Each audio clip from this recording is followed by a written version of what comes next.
बॅकफायफर महाराष्ट्राचा superstar performance सादर करतायत विवेक आणि ज्योती.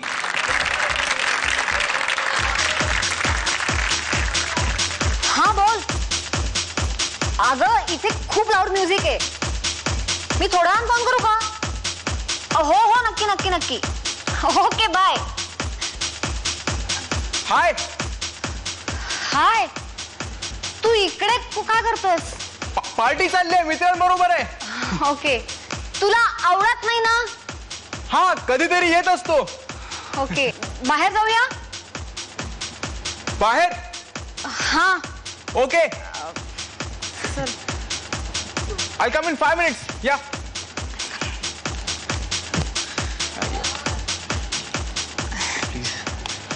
थँक्यू.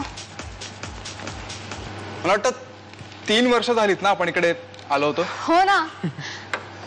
तुला पहिल्यांदा प्रपोज मी इथेच. तू सिगरेट सोडलीस ना? हा हो सोडली. ते डॉक्टर बोलले म्हणून सोडली सिगरेट. मी म्हणत होते तेव्हा नाही सोडलीस. तशी सोडली नाहीये अजून. वाटलं तर सुरू पण करेन पुन्हा. एनिवेज जॉब कसा चाललाय? छान चाललाय. सोडलायस असं ऐकलं. हो. का? ते गाण्याची प्रॅक्टिस करतेस? हो. कोणी सुचवलं तुला हे? मीच ठरवलं. नाहीतरी मला गाणं आवडतच होतं ना. म्हणलं मग नोकरी कशाला करायची. सकाळी 7ला बाहेर पडायचं, रात्री 10 वाजता घरी यायचं. वेळच मिळायचा नाही रे. आजकाल पूर्ण वेळ गाणं करते मी आता. खूप छान वाटतं माहितीये. स्टेज शो पण करायला लागलीये मी. हा तुझा तो परवाचा ठुमरीचा कार्यक्रम छान झाला होता. गुड. तू आला होतास? नाही मी नव्हतो आलो. हा आपला अभिजित बोलला मला. अगं तू तो येलो ड्रेस घालत जाऊच नकोस ग स्टेजवर. तो बरा दिसत नाही तुला. You should have tried red or maroon something like that day stage. 7वी रांग 2री सीट. पाहिलं होतं मी तुला. चेहरा लपवण्यासाठी तुझ्यासारखा कोणीच मफलर बांधू शकत नाही. तो रेड ड्रेस घालू नकोस रे तू. तूच गिफ्ट दिला होतास वाढदिवसाला म्हणून घातला होता. माहितीये मला, पण नाही चांगला दिसत तो. हा कसं वाटतो? छान दिसतोय. हँडसम दिसतोस. तुझ्या प्रमोशनचं काय झालं? तुला कोणी सांगितलं प्रमोशन बद्दल? तूच बोलला होतास. नाही ही 2 महिन्यांपूर्वीची गोष्ट आहे. ते कोण बरं मला म्हणाल तो? असू दे. काय झालं? काय प्रमोशन? कोणासाठी प्रमोशन? घरी एकटाच असतो मी.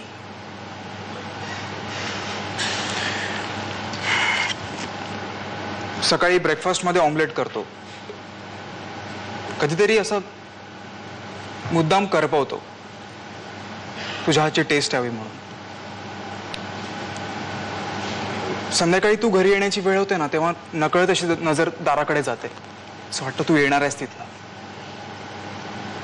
एक गंमत सांगू तुला. रात्री आतल्या खोलीत काम करत बसलेला असतो ना मी, तेव्हा बाहेरच्या खोलीतला टीव्ही मुद्दाम ऑन सोडलेला असतो. आतून असं सतत वाटत राहतं की तू तिथे बसली आहेस, टीव्ही बघतेस. जात नाही मी तिथे. गेलो की तू नसतेस.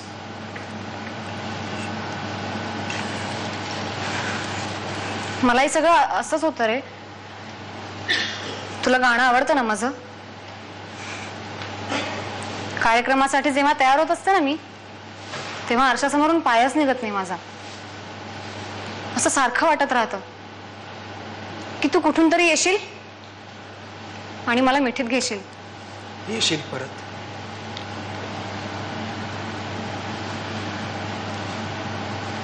पब मध्ये परत येशील.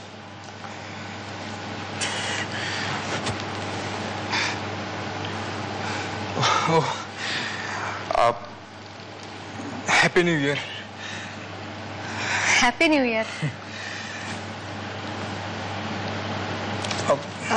तुझे मित्र वाट बघत असतील ना, तुला जायला हवं आत. जाण्यापूर्वी एक फेवर करशील मला? हां. ते गाणं ऐकवशील मला एकदा? कोणतं? माझं आवडतं.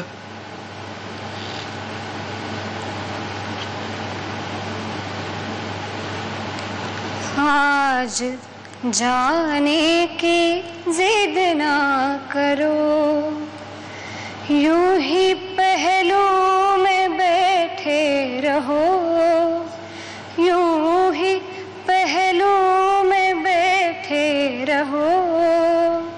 आज जाने की जिद ना करो, हाय मर जाएंगे हम तो लुट जाएंगे, ऐसी बातें किया ना करो.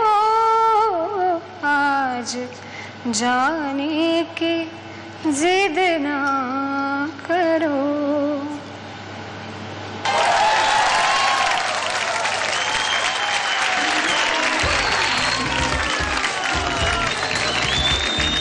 खूपच छान परफॉर्मन्स होता यार, रिअली. चला जजेसना विचारूया त्यांना हा परफॉर्मन्स कसा वाटला.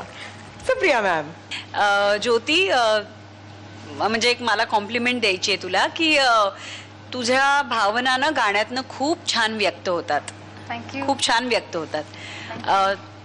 पण त्याचबरोबर एक लक्षात ठेव की जेव्हा गात नाहीयेस, बोलतीयेस, तेव्हा तुझं स्पीड जरा जास्त लागतो बोलण्याकडे. तुझी नॅचरल टेंडन्सी आहे ती. Thank you. आणि तू पण छान म्हणजे त्याचा मूड चांगला टोन सेट केला होतास. तिच्या गाण्याला तुला अजून वरती न्यायला तुझी रिॲक्शन खूप इम्पॉर्टंट आहे. तर ती अशी म्हणजे असं प्रयत्न कर, म्हणजे it will better your performance. छान झाला performance. Thank you. Mahesh sir. Speed हे खरंच खूप सांभाळणं गरजेचं आहे. आय फाउंड विवेक तो जरा सर हेल्ड बॅक वाटत होतं. ते तू ना असं ना हर्ट हजबंडचं काम करत होतास असं मला वाटलं. आय जस्ट फेल्ट की should have been a happy guy. मग ते जे इमोशन आहेत ना ते माझ्याकडे जास्त पोचले असते.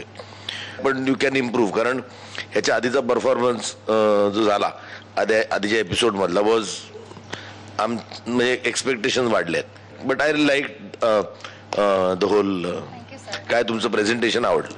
Thank you. Thank you sir. All the best to both of you. Thank you so much. Fifer महाराष्ट्राचा सुपरस्टार.